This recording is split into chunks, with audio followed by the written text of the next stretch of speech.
నమస్తే. ఆపరేషన్ కగారు పేరు మీద కేంద్ర బలగాలన్నీ కర్రెగుట్టలని చుట్టుముట్టడం జరిగింది. సో కేంద్రం విధించినటువంటి డెడ్లైన్ మార్చి 31 వరకు దేశంలో మావోయిస్టు పార్టీ లేకుండా చేస్తామన్నటువంటి ఒక కృతనిశ్చయంతో కేంద్రం అంతా కూడా కర్రెగుట్టలతో పాటు ఛత్తీస్గఢ్ రాష్ట్రంలో ఉన్నటువంటి అలాగే ఏపీ తెలంగాణ రాష్ట్రంలో ఉన్నటువంటి అన్ని అడవులని జల్లెడ పడుతున్నటువంటి సిచ్యువేషన్ కనబడతా ఉన్నది.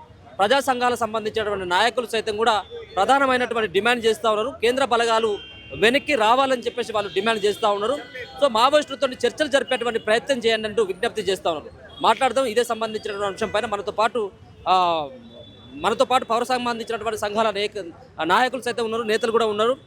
మనతో పాటు గడ్డం లక్ష్మణ్ గారు మాట్లాడేటువంటి ప్రయత్నం చేద్దాం. సార్, ఏంటిది ఈరోజు ఈ నిరసన ప్రదర్శనకి ప్రధానమైనటువంటి కారణం ఏంటిది? కేంద్రం కూడా చాలా సందర్భాల్లో కూడా ఇప్పటికే చెప్పడం జరిగింది, వీళ్ళు పెట్టినటువంటి డిమాండ్లకు ఎట్టి పరిస్థితుల్లో ఒప్పుకునేది లేదు, చర్చలు జరపమని చెప్పేసి కూడా వాళ్ళు ప్రకటించిన తర్వాత మీరేం చెప్పదలుచుకున్నారు?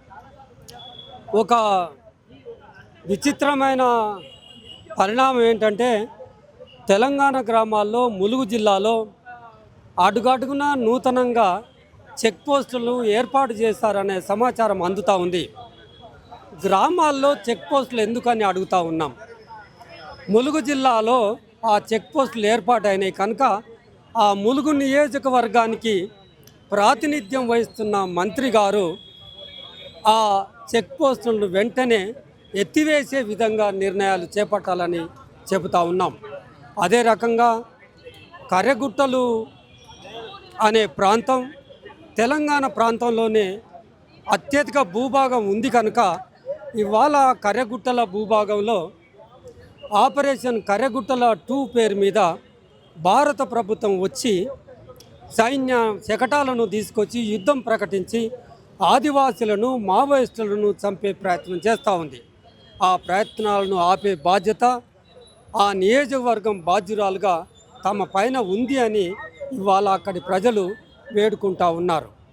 కనుక ఈ మారణహోమాన్ని నిలువరించే విధంగా ప్రభుత్వాలు, ప్రభుత్వాధినేతలే కాకుండా మేధావులు, కళాకారులు, బుద్ధిజీవులు జోక్యం చేసుకొని ఆపరేషన్ కగార్ 2 కర్రెగుట్టలో మొదలైన ఆ మారణహోమాన్ని నిలువరించే విధంగా జోక్యం చేసుకొని నిలువరించే ప్రయత్నము చేయాలని చెబుతూ ఉన్నాం.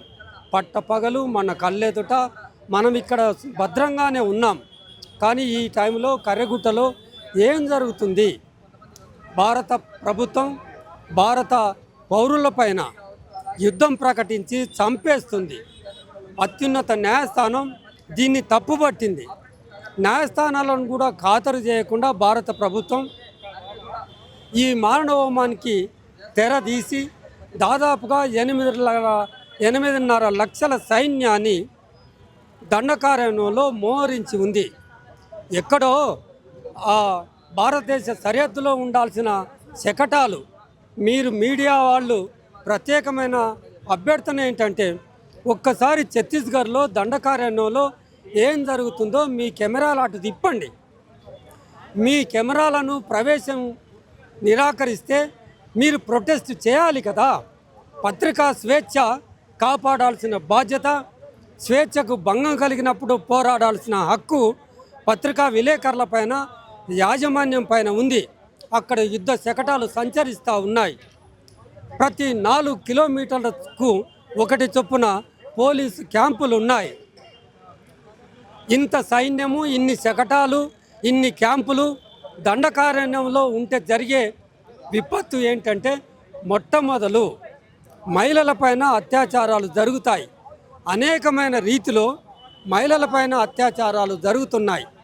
ఇవాళ మన భారత రాష్ట్రపతి ఒక మహిళ ఉంది, ఆదివాసీ వర్గాలకు చెందిన ఆమె. ఇంత గర్వకారణం. ఒకవైపు గర్వపడుతున్నే ఇవాళ ఛత్తీస్గఢ్లో నివసిస్తున్న ఆదివాసీ మహిళలపైన అత్యాచారం ఎందుకు జరుగుతుందో భారత రాష్ట్రపతి ఒకసారి అవలోకన చేసుకోవాలని అడుగుతూ ఉన్నాం. ఈ జాతుల నుంచి పైకి తీసుకెళ్ళి పైన కూర్చోబెడతారు. ఎంత మోసం, ఎంత కుట్ర. ఒకవైపు వాళ్ళ మీద దమనకాండ, అత్యాచారాలు కొనసాగుతాయి. ఈ వైపరీత్యం ఎందుకు అని అడుగుతూ ఉన్నాం. వెంటనే పోలీస్ క్యాంపులను ఎత్తివేయాలని, సైన్యాలను ఉపసంహరించుకోవాలని, ఆ శకటాలను వెనక్కి తిప్పి పంపాలని ఒక ప్రశాంతమైన వాతావరణాన్ని కల్పించాలని డిమాండ్ చేస్తున్నాం. అంటే చాలామంది ఇప్పటికే మావోయిస్టు పార్టీలో కేంద్ర కమిటీ సభ్యులు చాలామంది లొంగిపోయినారు, చాలామంది చనిపోయినటువంటి పరిస్థితి కనబడతా ఉన్నది.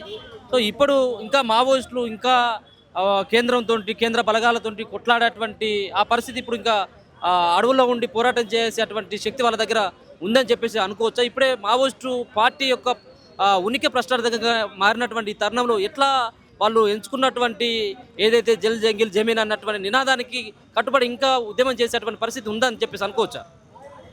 మావోయిస్టులు ఎప్పుడు కూడా భారత సైన్యంతో పోలీసులతో వైరం కాదది. వాళ్ళు వీళ్ళని చంపడానికి వచ్చినప్పుడు ఆత్మరక్షణలో చేసే పద్ధతి ఏమో కానీ ఇది మావోయిస్టులకు పోలీసులకు భారత ప్రభుత్వానికి మధ్యలో జరిగే యుద్ధం కాదు. ఇది భారత ప్రజలకు భారత ప్రభుత్వం ఎడల ఉన్న అసంతృప్తి యొక్క వ్యక్తీకరణ. ఆ వ్యక్తీకరణ వివిధ రూపాల్లో ఉంటుంది.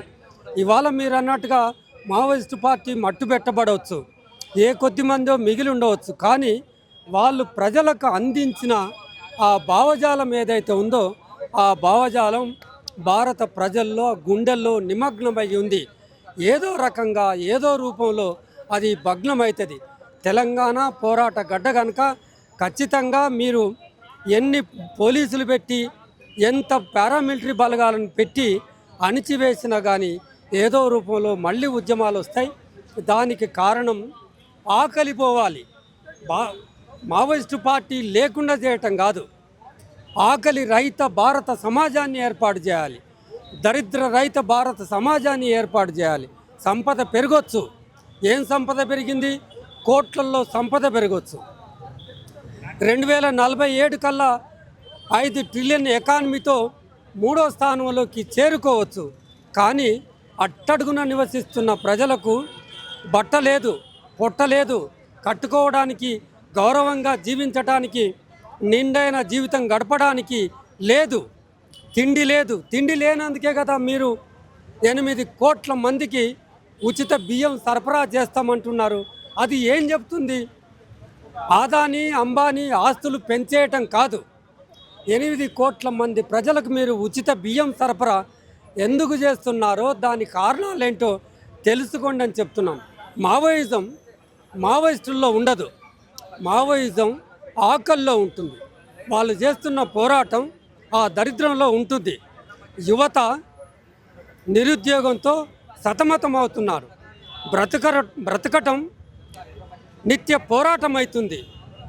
ఆ యువత కనుక ఒక్కసారిగా కన్ను తెరిస్తే భారత ప్రభుత్వ పాలకుల పీఠాలు కదిలిపోతాయి.